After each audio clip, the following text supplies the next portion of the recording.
Un balado Radio-Canada audio. Il est diplômé en communication de l'Université d'Ottawa. Il a commencé sa carrière en relations de presse avec les sénateurs d'Ottawa lors de leur retour en 1992. Il a travaillé aux communications avec le Canadien de Montréal pendant 23 ans et il est aujourd'hui directeur des coms à Hockey Canada. Notre invité, Dominique Saillant.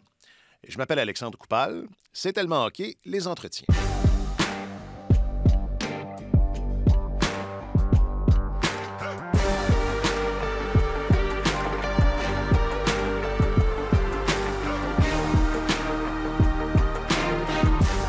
Salut Dominique. Salut Alexandre. Merci. Il me semble que j'ai dit ça souvent cet été, mais merci d'avoir accepté notre invitation. Corrige-moi, mais c'est pas des choses que tu fais pas ça souvent, des entrevues comme ça. C'est assez précieux. Non, merci de l'invitation. Je trouve ça flatteur. Effectivement, on est plus dans le behind the scene comme genre de communication. Alors, c'est officiellement mon premier balado officiel comme interviewé. Pour vrai? Ah, ben, je vais y aller tranquillement. Pas de problème. Je vais y aller doucement. On va y aller progressivement. Je pensais à Pierre Gervais quand je m'en venais parce que on l'a dit souvent quand son livre est sorti, c'est un peu comme rockstar gérant d'équipement, parce que c'était le gérant d'équipement du Canadien. C'était un peu ça aussi. T'étais probablement le PR le plus connu du Québec ou enfin dans le sport professionnel, au Québec, j'allais dire dans le monde, calmons-nous, là, mais te faisais-tu reconnaître? Est-ce que j'invente ça ou effectivement... Ben d'ailleurs, non. D'abord, c'est flatteur. Plus connu, c'est un gros terme. Je dirais que mes prédécesseurs ont été peut-être un petit peu plus connus que moi. Je pense à Bernard Brisset à l'époque, vice-président. Donald Beauchamp, avec qui j'ai travaillé évidemment pendant plus de 20 ans. Un petit peu plus connu parce que ces gens-là étaient un petit peu plus les porte-parole officiels. Mais une fois que j'ai été nommé directeur de communication, j'ai quand même une carrière de 24 ans, puis je sais qu'on pourra revenir à la genèse un petit peu plus tôt, mais connu plus ou moins, ce qui est assez anecdotique, c'est que souvent les gens me comparaient à une personne pas mal plus connue quand on voyageait avec l'équipe sur la route. Et c'est drôle que tu le mentionnes, Alexandre, c'est que j'ai certaines ressemblances avec Danny Dubé. Ah, ben oui. Et croyez-le ou non, parfois, sur la route, les gens croisaient Danny, pensaient que c'était moi. et des fois, les gens me croisaient ici, pensaient que j'étais Danny. Alors, j'allais pas jusqu'à dire que j'avais autant d'expertise que lui dans le monde du hockey. On était très bons amis. T'expliquais pas le left-wing lock ou autre, non?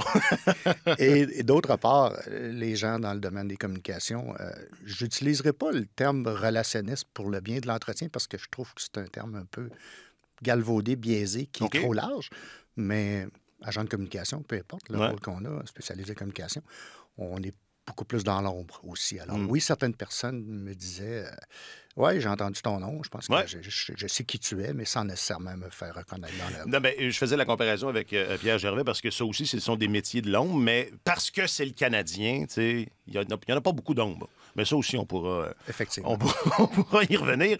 Parce que j'aime ça commencer au début.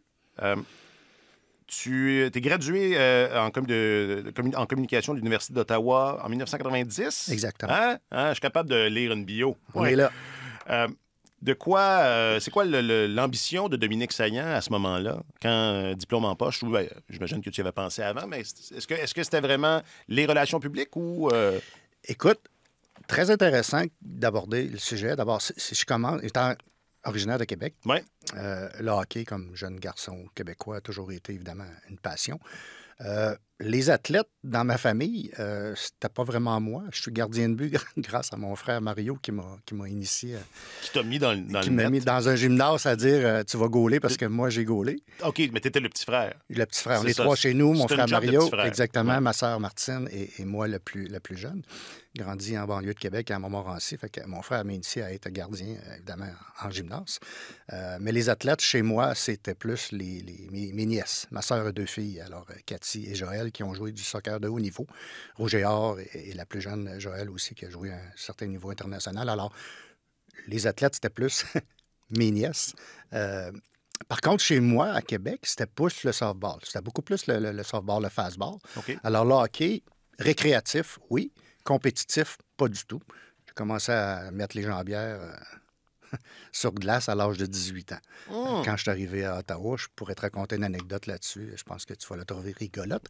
Mais, incidemment, secondaire, À l'époque des albums de finissant, on a toujours une section où on dit notre rêve, notre phobie, notre surnom, etc.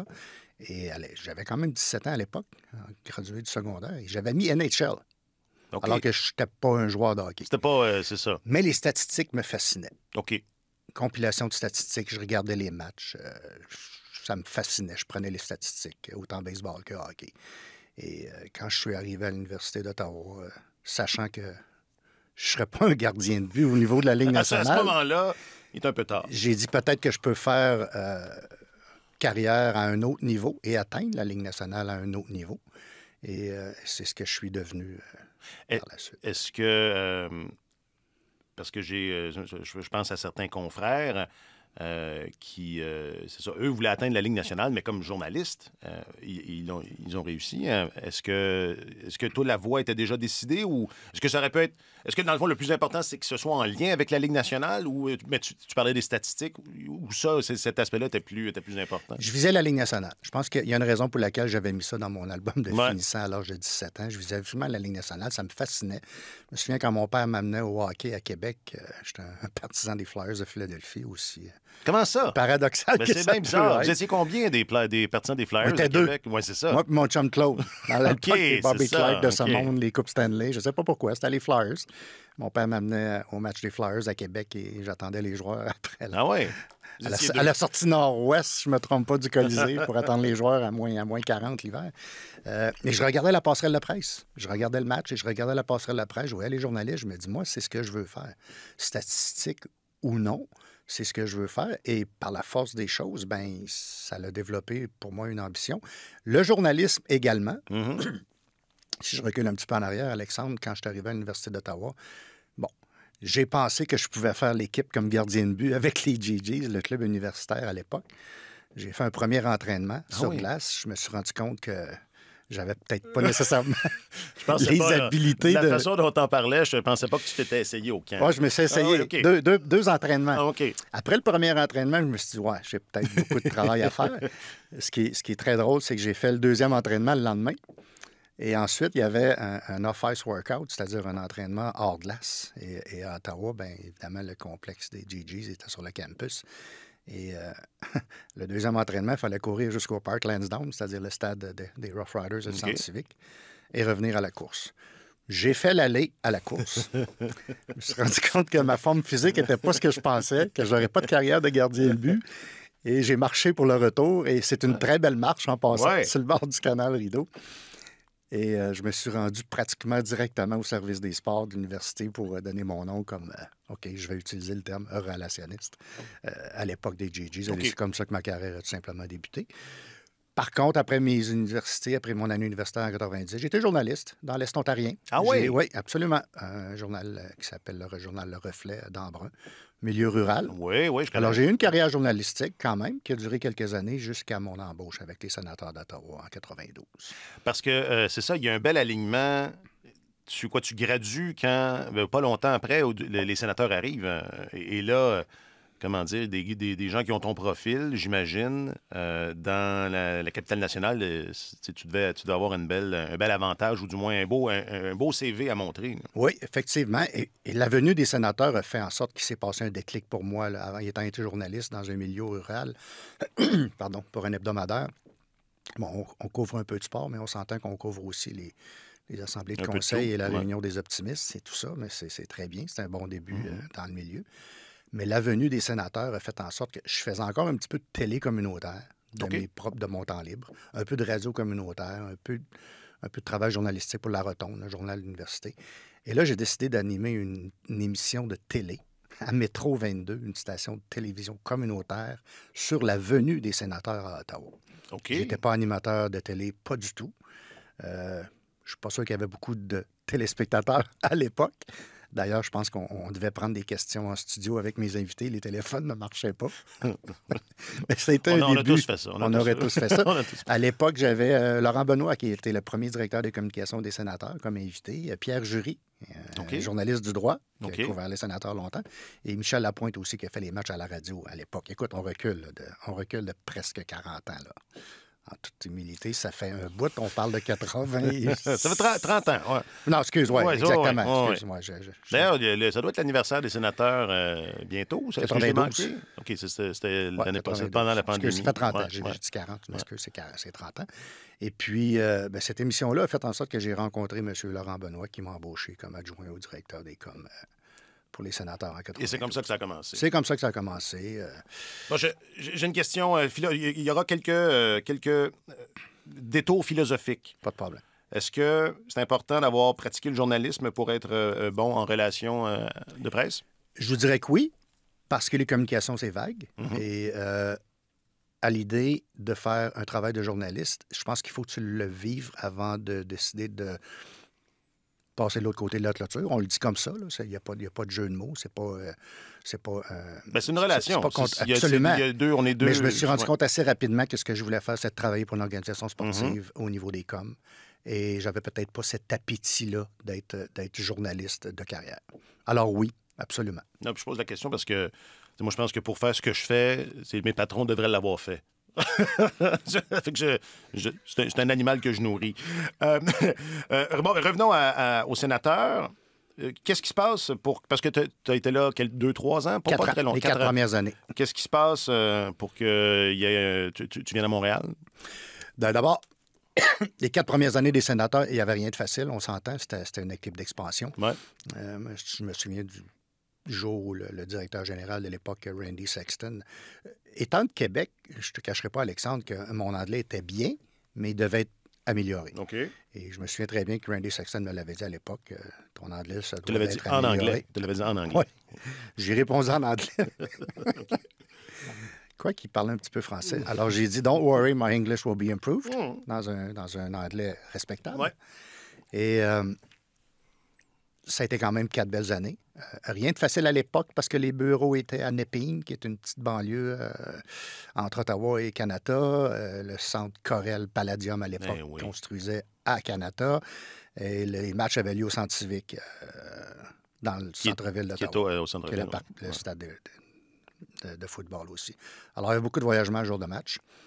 Quand même une belle expérience, les 4 premières années des sénateurs. Il y avait moins de pression sur l'équipe aussi. C'était une équipe d'expansion. Concours de circonstances, certains changements au niveau des communications après 4 ans avec la nouvelle direction. Et je me retrouve à Montréal avec l'équipe de Bernard Brisset, de Donald Beauchamp à l'époque, Frédéric Cardinal, Sylvie Lambert, tout ça, en 96, qui est l'année après le déménagement au Forum, au Centre Bell, au Centre Molson à l'époque. Donc, t'es arrivé avec le Centre Bell, presque. Je suis arrivé avec le Centre Bell qui était construit. Ouais. OK. Mario Tremblay était le premier entraîneur que j'ai eu à l'époque. Ah oui, c'était tranquille, ça. Oui, c'était bien. D'ailleurs... C'était relax. C'est drôle parce que... C'est assez amusant parce que les gens me demandent des fois, t'as été combien de temps que les Canadiens? Fait que oui, 24 ans, c'est une belle ride, comme on dit.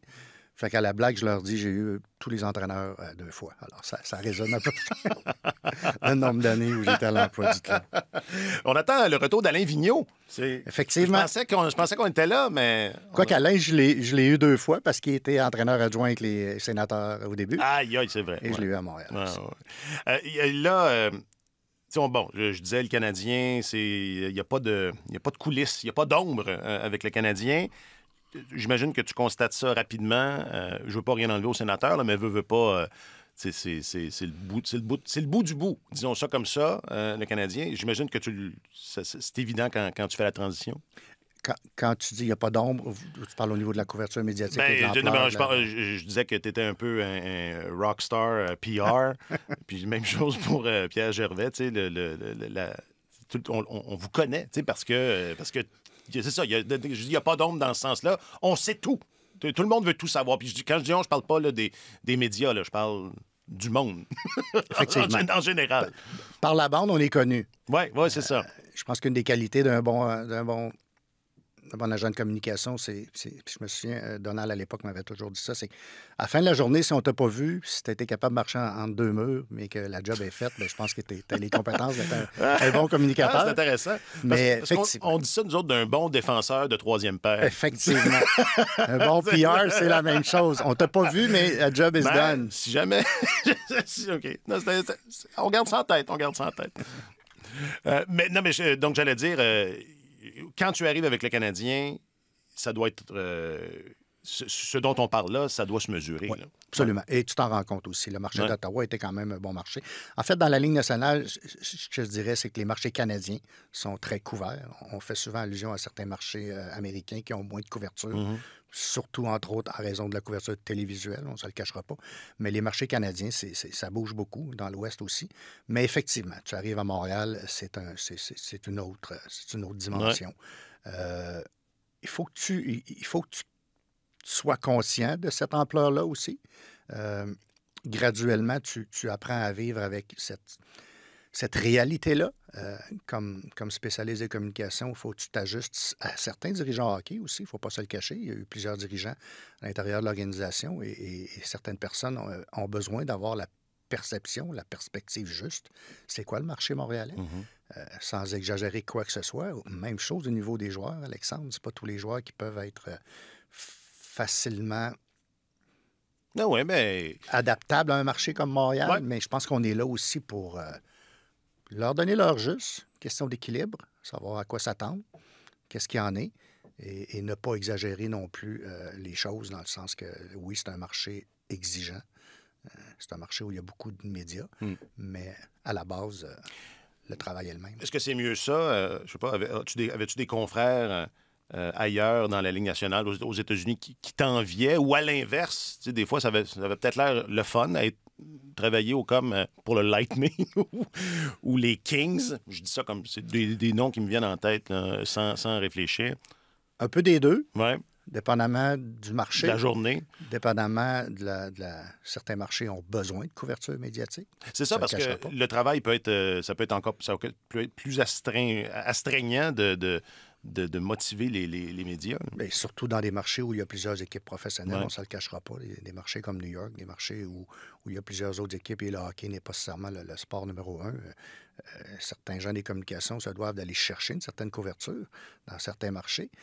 Et l'autre facette à ça, bien, c'est certain que quand l'équipe gagne, c'est pas mal plus simple aussi. La couverture est plus positive et l'ambiance est meilleure aussi. Alors, un peu des deux. C'est sûr que certaines journées, tu n'espérais pas avoir autant de couverture médiatique, mais il y a des marchés où c'est plus difficile d'en avoir. Alors, c'est moins facile aussi à... Choisis ton poison. Choisis ta bataille et choisis ta couverture. Oui, c'est un peu ça. Philosophie encore.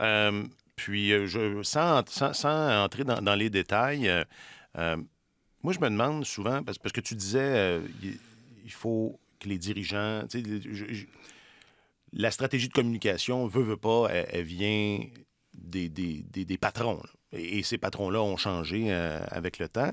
Reste que, une des constantes, ça a souvent été une prudence, disons ça comme ça. Puis moi, je le dis pas, là, je porte pas de jugement, c'est une observation. Mais je me demande, quand un dirigeant, donc, décide qu'on va, les relations avec les médias, on va y aller prudemment, on va faire... La question que je me pose, c'est quoi qu'est-ce qui motive cette approche prudente-là, dans la mesure où est-ce que, c'est un mal... J'en fais partie. C'est un mal... Ça fait partie de... C'est un mal nécessaire, là. Je veux dire, ça fait partie... Les médias vont être là, ils vont chercher des histoires, ils vont... vouloir tout en mettre le plus possible parce qu'évidemment, ça génère de l'intérêt, ça génère ultimement des revenus. À ton avis, de quoi est-ce qu'on avait peur, entre guillemets, ou de quoi est-ce qu'on a peur quand on veut protéger, on veut pas trop, on veut encadrer, des fois surencadrer? Qu'est-ce qui motive cette approche-là de prudence? Parce qu'ailleurs, c'est pas toujours c'est sûr qu'il y a des marchés qui ont besoin de plus d'attention, mais même dans les marchés où il y a beaucoup d'attention, des fois, il y a un peu plus de... On accepte ça davantage que ça se peut que ça se peut que ça spinne, puis que, bon, va falloir faire avec. Oui. D'abord, intéressant comme question. C'est certain que c'est une réalité. Je n'utiliserai pas le mot peur. Le mot peur est... J'hésitais, là, mais oui. Mot prudence, probablement. Ouais. Il y a une adaptation, et je te dirais, Alexandre, que c'est une question d'équilibre. c'est une question d'équilibre. D'abord, à Montréal, il faut comprendre que oui, il y a beaucoup de journalistes qui couvrent les activités sportives du Canadien et des autres équipes, effectivement. Il ne faut pas oublier que les réglementations de la Ligue nationale aussi sont assez flexibles, dans le sens que contrairement à certains autres sports, au hockey, on est tous régis à les réglementations de la Ligue, c'est-à-dire que le vestiaire et l'accès aux joueurs doit se faire le matin, avant le match pour les diffuseurs avec l'entraîneur et après le match. On parle quand même de 3 fois par jour pour un entraîneur et même parfois pour plusieurs joueurs. Alors, cette prudence-là vient du fait qu'il y a je ne veux pas dire une surexposition, loin de là, mais par contre, les joueurs, entre autres les joueurs bilingues ou francophones, évidemment, ils vont être plus exposés aux médias montréalais. Alors, il se crée peut-être je vais le mettre entre guillemets, pas une usure, mais sur une saison de 82 matchs, une période de 8 mois. Oui, c'est à tous les jours. On parle de beaucoup d'interventions médias pour un joueur X ou un entraîneur X. C'est pas ça qui crée une certaine prudence, mais c'est bien évident que le lot de demandes d'entrevues au quotidien, et là, je ne parle pas des émissions de variété ou effectivement les autres émissions qui ne sont pas nécessairement sportives, à laquelle, personnellement, j'aurais souhaité avoir beaucoup plus d'intervenants à un moment donné pour les shows d'été ou tout ça. Je parle de la couverture quotidienne. Bien, ça peut être, entre guillemets, un peu lourd pour certaines personnes. De là, peut-être une certaine prudence sur, OK, mais c'est encore moi qu'il faut qu'il réagisse à cette situation-là. Est-ce qu'il peut y avoir quelqu'un d'autre? Fait que, question d'équilibre, essayer de partager un petit peu les tâches au niveau des relations médias au quotidien avec d'autres intervenants. Mais on ne se le cachera pas, là, les gens, qui veulent entendre, ben, c'est les joueurs clés, c'est la vedette de l'équipe, c'est l'entraîneur, c'est le directeur général. Alors, le lot de demandes, peut-être la responsabilité quotidienne fait en sorte qu'il y a pas une appréhension du tout, mais à la longue, ça peut devenir un peu exigeant. Alors, c'est une question d'équilibre. C'est ça, puis moi, c'est pas parce que je travaille dans les médias que je suis pas conscient. Je suis absolument conscient de ça. T'sais, on a reçu Dominique Ducharme un peu plus tôt cet été, puis c'est ça, c'est 2 fois par jour, puis des fois, la question du matin, le journaliste du soir n'était pas là. Il y a de la redite, là. Il n'y a pas de doute là-dessus. Puis c'est effectivement très costaud. Puis j'ajouterais peut-être, Alexandre, puis je parlais de télévision aujourd'hui, la donnée change beaucoup et quand je parlais d'un comparable avec un média, un marché américain, la présence télévisuelle fait beaucoup de différence, on s'entend. Quand tu es dans un marché où il n'y a pas de télé, il n'y a pas de Kodak, comme on dit, si je peux me permettre l'expression, ben c'est un petit peu plus simple ou peut-être plus facile ou plus confortable pour un athlète de dialoguer, de parler, de partager certaines choses avec un journaliste ou un membre des médias que quand le Kodak est toujours allumé. Absolument. Encore une fois. Parce que... et quand le Kodak est allumé, bien, c'est plus restreignant. Puis, et c'est pas un reproche au monde. Ben non, puis moi, on le vit de l'autre côté parce que on fait beaucoup de multiplateformes maintenant, puis Absolument. non, c'est pas le même travail, je dirais, journaliste affecté au Canadien télé, puis journaliste affecté au Canadien à l'écrit. Puis il y en a un des deux qui a l'air d'avoir plus de fun.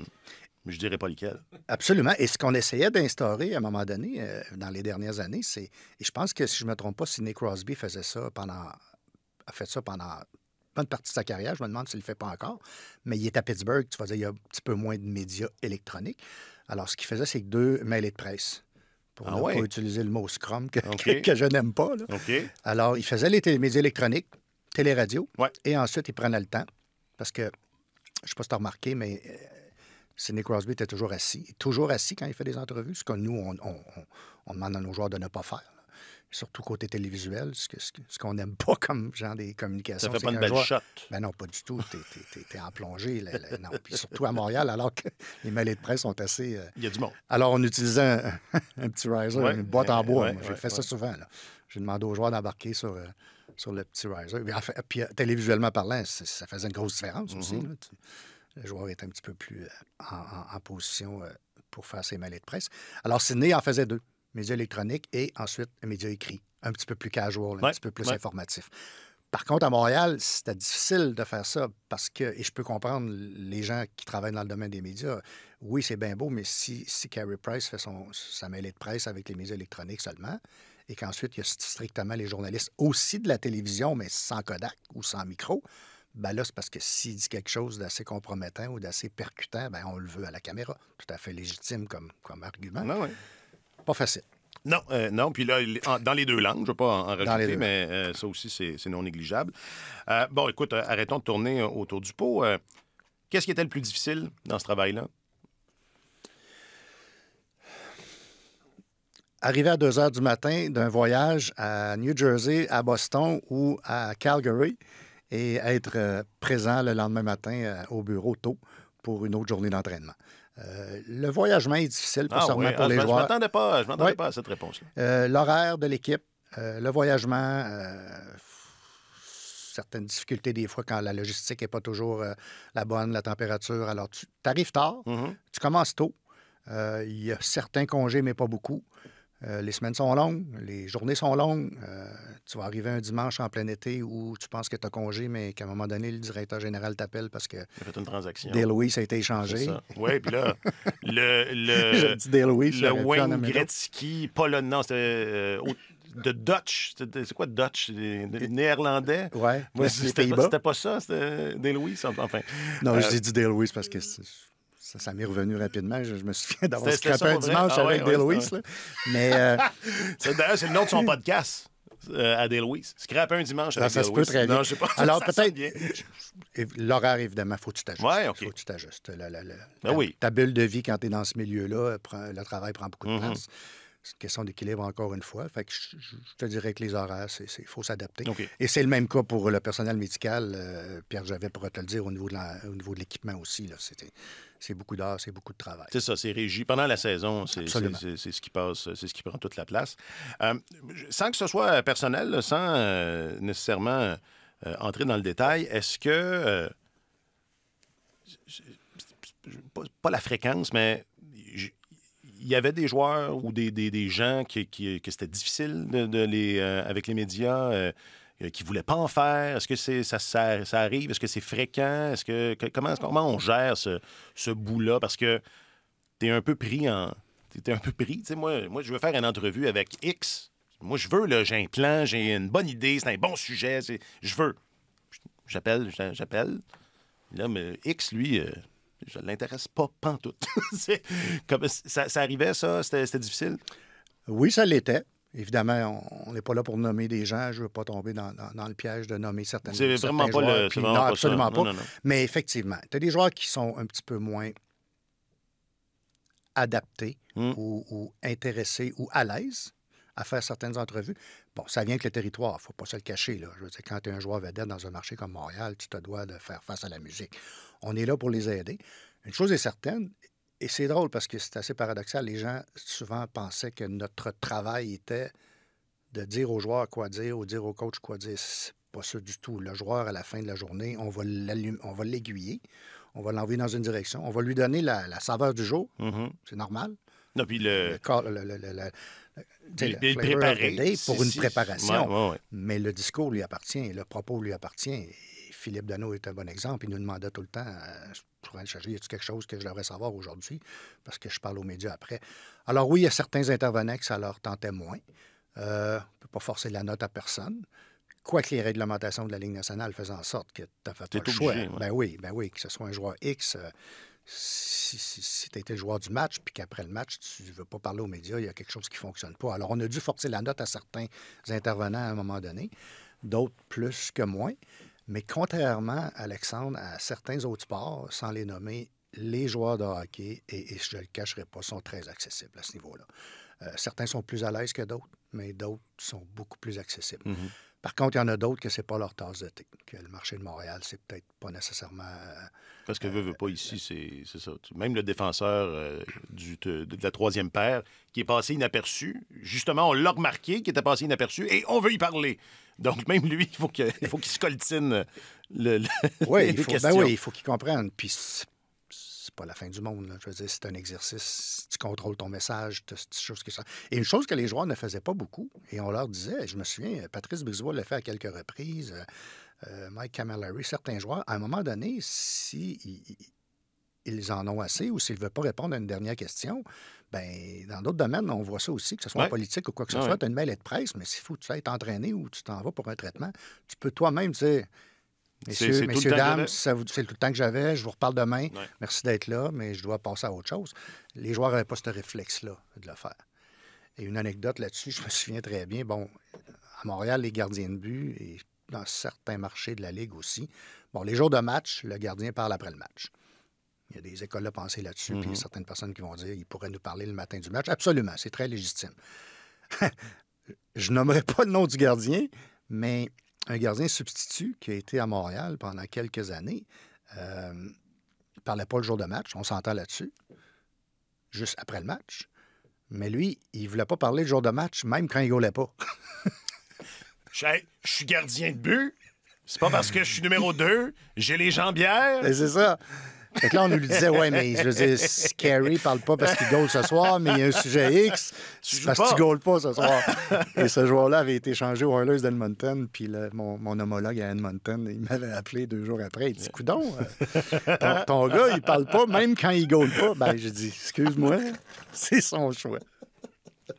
Ça aussi, c'est un autre bon nom pour un podcast. Il parle pas quand il goal pas. Il parle pas. Vous écoutez, il parle pas même quand il goal pas. Est-ce que le contraire arrive pas? Que tu dises à un joueur, là, tu parles trop. Ou ça fera cet appétit. Ça, c'est pas arrivé. Non. Puis, est-ce que, à l'inverse, encore là, toujours en restant dans l'anonymat, est-ce qu'il y a des relations difficiles avec des journalistes? Tu sais, moi, j'ai toujours... d'abord, je pense que je t'ai écrit 1 ou 2 fois. C'était pas tant dans mes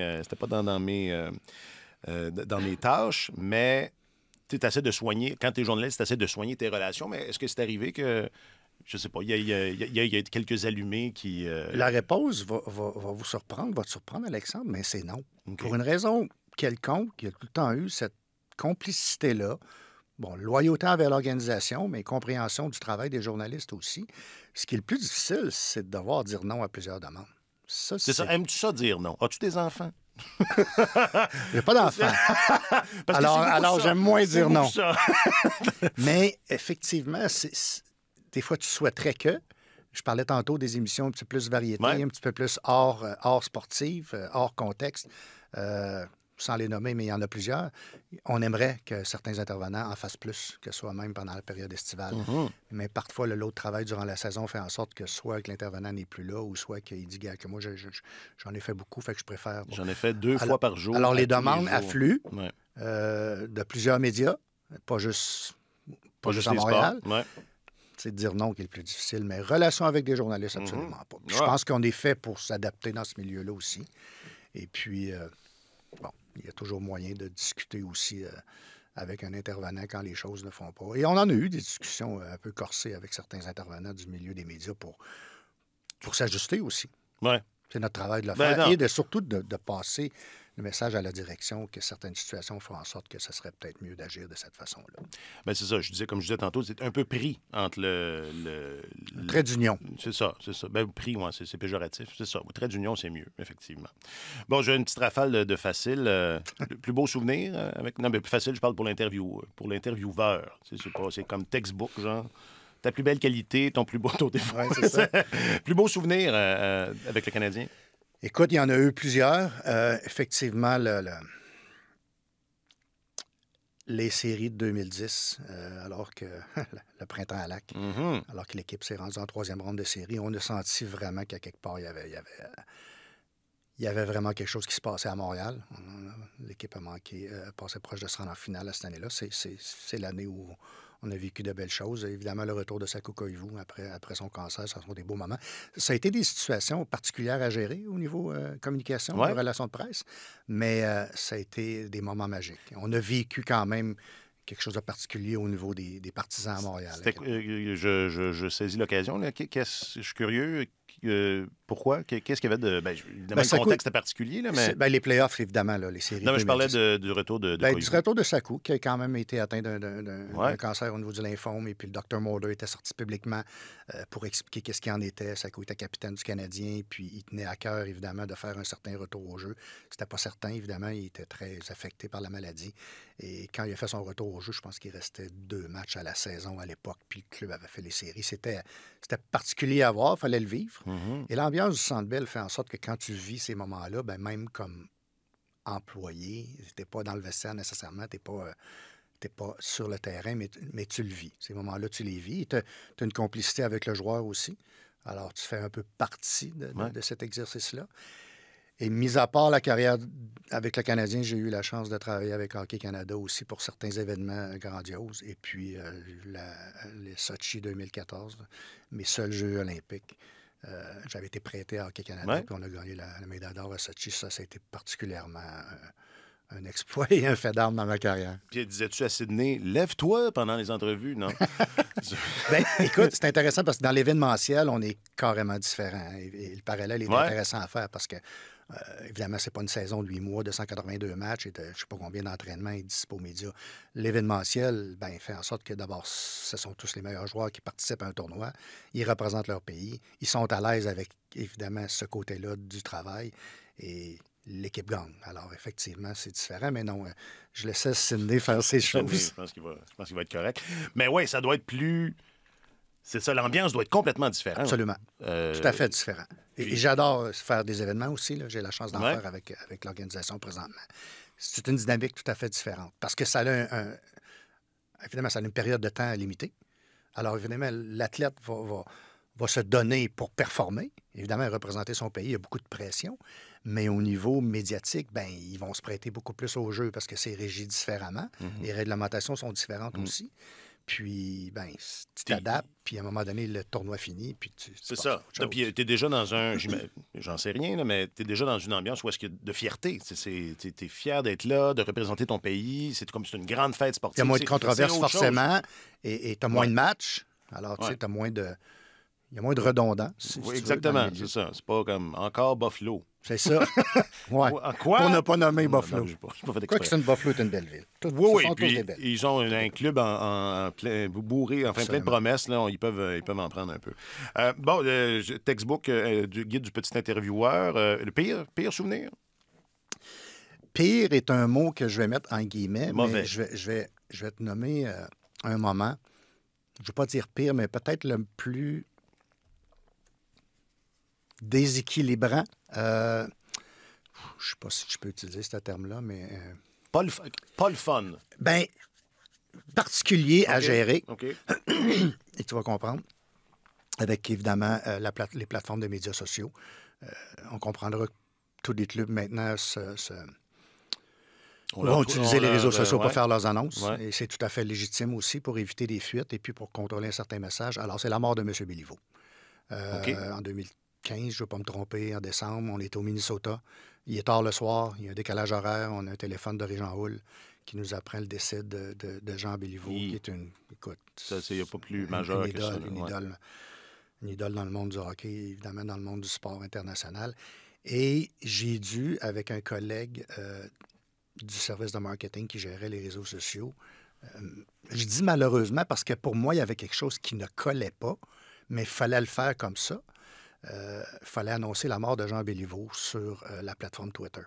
Et pour moi, dans ma tête... Ça se faisait pas. Ça se faisait pas.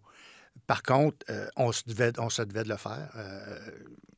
Collègue à l'époque, Bertrand Raymond, pour ne pas le nommer, évidemment, était très proche de la famille Béliveau et Bertrand a eu le réflexe et évidemment la gentillesse de ne pas ébruiter ça parce que dans sa tête à lui, comme journaliste chevronné, il ne voulait pas être celui qui sorte la nouvelle, même s'il le savait.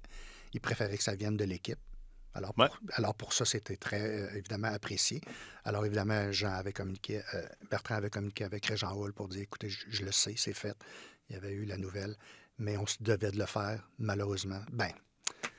Non, mais je comprends. Paradoxalement parlant sur les réseaux sociaux, et ensuite, s'en est suivi, évidemment, les funérailles, tout ça. Alors, c'est pas un pire moment, mais c'est un moment un peu difficile à gérer au niveau relations médias. Et je ne m'attendais pas à ça non plus, mais ça ouvre la porte sur un sujet que je voulais aborder avec toi, parce que tu as vécu ça, là, de 80... des années... C'est ça, milieu des années 90 à aujourd'hui. Tu sais, moi, je pense qu'Internet, je pense que ça va marcher. Je pense que c'est pas comme le Minitel. Et là, je devine, mais je devine que t'es peut-être un peu plus vieille école. Vieille école ou un peu plus conservateur, si on peut? Ce qui est très bien. On doit s'ajuster forcément et on devait de le faire. Ouais. Et la nouvelle direction le fait aussi très bien. Mais c'est sûr qu'il y a une adaptation à faire. Alors, on a débuté dans une époque qui est un petit peu plus conservatrice. Mais dans un marché comme Montréal, il faut que tu t'adaptes assez rapidement à tout ce qui est technologie, effectivement. Et dans le milieu sportif, au niveau des réseaux sociaux, et pas juste dans le milieu sportif. Je fais de la formation aussi on the side, si je peux me permettre. Et puis, c'est ce que j'essaie de dire aux jeunes athlètes aussi. Là. Je veux dire, les réseaux sociaux sont là pour rester. Le contrôle du message est important, mais fais attention, soyons vigilants, soyons alertes pour tout ce qui se dit. Et parfois, c'est les conséquences et les répercussions, tout simplement. Le joueur va se sentir qu'il est lui-même, qu'il a le droit de faire ce qu'il veut, puis qu'il a la permission de le faire ce qu'il veut sur ses plateformes, mais c'est les conséquences qui peuvent être un petit peu plus délicates. Et je me souviens à l'époque avec le Canadien aussi, si un joueur avait été mis dans une situation un petit peu plus délicate, bien, le lendemain, il y a plusieurs médias qui vont vouloir parler à cet intervenant. Absolument, oui. Tout Alors, à fait. Parfois, c'est pas tant le contenu d'une situation particulière, mais c'est les conséquences que ça peut avoir sur la place publique, en raison, entre autres, des médias sociaux. Question d'être alerte. Oui. Puis là, il y a l'athlète, mais il y a les gens autour aussi, la famille. La famille, les agents, les cousins, les cousines. Et quand tu fais un certain dommage, ben c'est pas juste ta crédibilité à toi, c'est celle de tes coéquipiers. Souvent, celle de ton entraîneur, celle de la direction. Alors, ça fait boule de neige. On a eu plusieurs cas où un athlète X ou un joueur X était pris dans une situation délicate, mais si la personne ne veut pas nécessairement commenter, bien, je m'excuse, mais c'est ses coéquipiers qui doivent commenter pour lui, ce qui n'est pas idéal non plus. Non. On peut...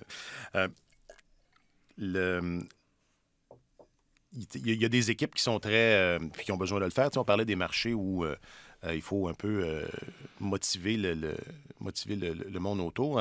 Tu penses quoi de des équipes qui sont... ou comment on arrime le département réseaux sociaux? Ou est-ce que des fois, on va vouloir que ce soit très créatif, très bubbly, un peu drôle, un peu, des fois, aussi audacieux, grinçant par moment? Et comment on concilie ça et...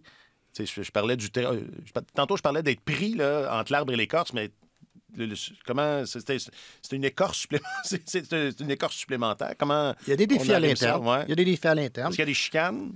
Chicane, non. Discussion, oui. Je pense que la clé, c'est deux choses. Et moi, je pense que c'est la qualité d'une bonne personne en communication. C'est, en anglais, je dis toujours « trust and information ». Alors, c'est la confiance et l'information. Il faut que tu communiques, il faut que tu aies l'information, il faut que tu aies un jugement, il faut que tu travailles de pair avec les gens des réseaux sociaux du marketing, il faut que tu penses deux fois.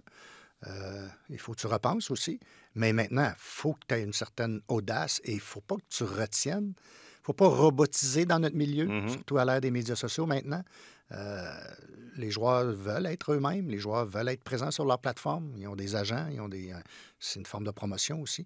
Alors, à l'interne, c'est d'être in sync, vraiment, vraiment avec les gens des services des réseaux sociaux.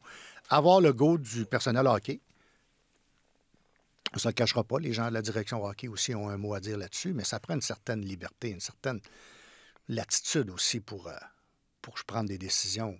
Mais ne serait-ce qu'à vivre avec ses conséquences, avec une question d'être quand même respectable dans ce que tu vas faire. Vegas était renommé pour aller un petit peu loin, très audacieux. Nouveau marché, différent. Vegas, c'est Vegas.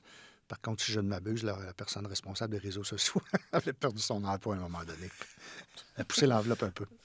Moi, je pense aux Hurricanes. Les Hurricanes aussi effectivement. sont bons là-dedans. Mais c'est ça peut être... Quoi qu'il y a quelqu'un à Hydro-Québec qui fait un super boulot. Je ne sais pas s'il est encore là, mais c'était ça aussi. Ça doit être assez... faut marcher un peu sur un fil de fer. Écoute, tu as été très généreux de ton temps, Dominique. Ça fait plusieurs minutes qu'on jase, mais je veux juste finir avec la suite. Dominique Saillant, aujourd'hui... tu avais déjà travaillé avec Hockey Canada. Quand ça s'est terminé avec le Canadien, ça n'a pas été long, d'ailleurs, on t'a repêché. Comment ça se passe là-bas? Ça se passe très bien. D'ailleurs, je suis choyé que l'Organisation d'Hockey Canada m'ait fait confiance depuis septembre 2020. Ça va faire 3 ans le mois prochain. J'adore la situation dans laquelle je suis, loyauté envers l'entreprise. On a certains défis, c'est certain, au niveau corporatif et tout ça. Alors, je me plais beaucoup. Je fais les événements à l'occasion. Je suis là pour la perspective du Québec aussi. Alors, j'adore ce que je fais présentement. Et je me sens privilégié. Je ne te le cacherai pas. C'est flatteur. Puis une carrière de presque 30 ans dans le milieu des communications sportives, c'est pas rien. J'en suis fier aussi. Et qui sait, je veux dire, on vieillit tous. À un moment donné, j'ai peut-être certains plans au niveau personnel, éventuellement, pas tout de suite. En termes de formation, peut-être, en termes de counseling. On sent ça, oui. Oui, puis je pense que mon nom de famille fait en sorte qu'il y a peut-être un lien à faire quelque part. On a les faits saillants, mais il y a peut-être aussi autre chose avec le mot saillant qui pourrait bien résonner dans le domaine des communications sportives. Aïe, aïe, c'est que ça, c'est vraiment comme un... C'est vraiment un... Je sais pas, c'est un teaser, là. Il y a un teaser quelque part. Il y a quelque chose à faire avec ça. Alors, je suis à réfléchir à tout ça, mais... On se gratte la tête en régie. Oui, c'est matière à grattage de tête. Est-ce que si l'équipe canadienne gagne la médaille d'or, est-ce qu'il y a l'équipe des communications, ils ont une médaille d'or? Sochi 2014, j'ai eu une bague et une médaille. Arrête donc! Absolument. Les données ont peut-être changé aujourd'hui. Je pense pas que tout le staff va en avoir quand ça va gagner, mais j'ai pas la réponse à ça. Puis cherchez-vous du monde? Engagez-vous? On est toujours prêt à avoir des gens compétents dans le milieu. Moi, j'ai un peu d'expérience. Je connais 2-3 affaires. En fait, vous avez beaucoup d'expérience. Et Dieu merci, grâce à votre collègue Jacques-Alexis ce matin, j'ai pu visiter la nouvelle maison Radio-Canada. Bravo. Ça m'impressionne, honnêtement. Au niveau communication, au niveau édifice, je suis satisfait et content de ma visite. On est ravis. Si l'équipement pouvait fonctionner une fois sur deux, ce serait pas si mal. C'est pas si mal. Dominique Saillant, c'est un grand plaisir. Merci infiniment d'avoir accepté cette invitation. Merci à vous. Ça fait plaisir, Alexandre. Puis bonne continuité. Puis on va checker ton TikTok là, pour ce projet Saillant. À suivre. Oui, à suivre, assurément. Merci à toi. Sur tous les terrains et sur tous vos appareils, Radio-Canada Sport.